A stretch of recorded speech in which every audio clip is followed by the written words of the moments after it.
Yeah, actually, I always kind of feel that these kinds of questions are a little bit difficult because when you get asked to talk about just one aspect of your work, it's kind of like when somebody asks you if you have a favorite child. You know, you particular day you might have a favorite child, but overall, hopefully you love all your kids the same. So I'll pick out a few things, but I hope anyone listening to this from my lab understands that I love all their projects. And just these are things that are coming to mind.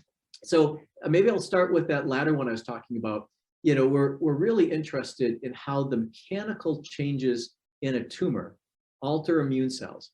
And this is important potentially from a basic science perspective and helps us understand maybe, you know, for example, why T cells aren't so good at clearing cancerous cells and solid tumors, and maybe why checkpoint blockade isn't so effective all the time. So it can be some basic science, but it also then potentially gives us new targets for therapies.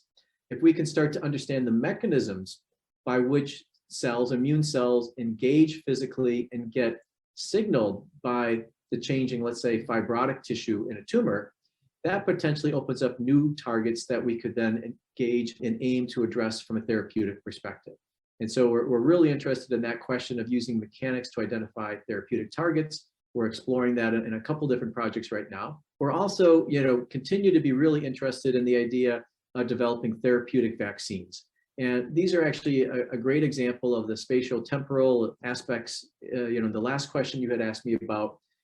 So we're trying to develop materials that do not rely on kind of chance to enable immune cells to be generated with delivery of antigens. So we're developing materials that in some ways mimic infections in the body, in that they actively reach out and recruit large numbers of the relevant immune cells, in this case, antigen-presenting cells such as dendritic cells, to come to the site where we inject them.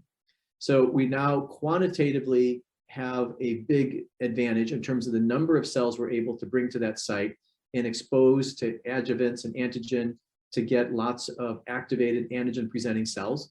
And then we induce these cells to traffic back to the lymph nodes, engage with B cells and T cells, and generate adaptive immune responses, both from a humoral as well as a cellular perspective, that could be useful in a variety of contexts, in particular interest in the clearing of solid tumors.